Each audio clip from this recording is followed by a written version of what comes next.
বাংলাদেশের শত্রুরা আবারও মাথাচাড়া দিয়ে উঠছে বলে মন্তব্য করেছেন বিএনপির মহাসচিব মির্জা ফখরুল ইসলাম আলমগীর। বলেন, সোশ্যাল মিডিয়ায় মিথ্যা প্রচার করে নৈরাজ্য সৃষ্টির অপচেষ্টা চলছে।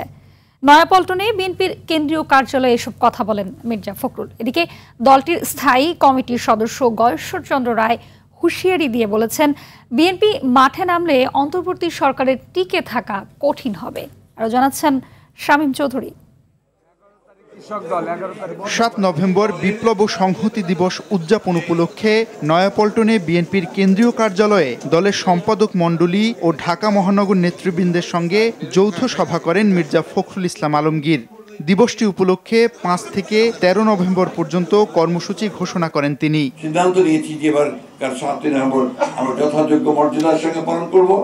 সেই জন্য আমরা ১০ দিন ব্যাপী কর্মসূচি নিয়েছি। সভা শেষে গণমাধ্যমকে মির্জা ফখরুল বলেন, হতাশা আর অনিশ্চয়তার মধ্য দিয়ে যাচ্ছে দেশ। তারেক রহমানকে নতুন আশার আলো উল্লেখ করে তিনি বলেন, ধ্বংসের দ্বার প্রান্ত থেকে বারবার ঘুরে দাঁড়িয়েছে বিএনপি। আমরা দেখছি যে বাংলাদেশের শত্রুরা তারা আবার মাথা চালা দিয়ে উঠতে শুরু করেছে, মাথা তুলে উঠতে শুরু করেছে। আমরা দেখছি যতই সময় যাচ্ছে ততই বাংলাদেশে একটা অ্যানার্কিক সিচুয়েশন, একটা পুরোপুরি একটা নৈরাজ্য সৃষ্টি করার অপচেষ্টা চলছে।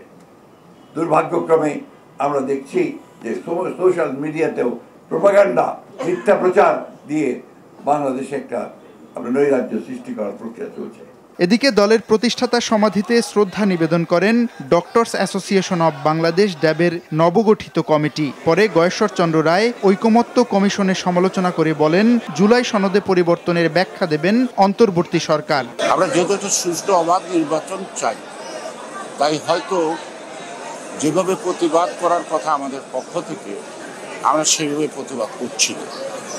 কারণ আমরা যদি প্রতিবাদ করি বা আমরা যদি মাঠে নামি, তাতে সরকার টিকে থাকবে কিনা সন্দেহ।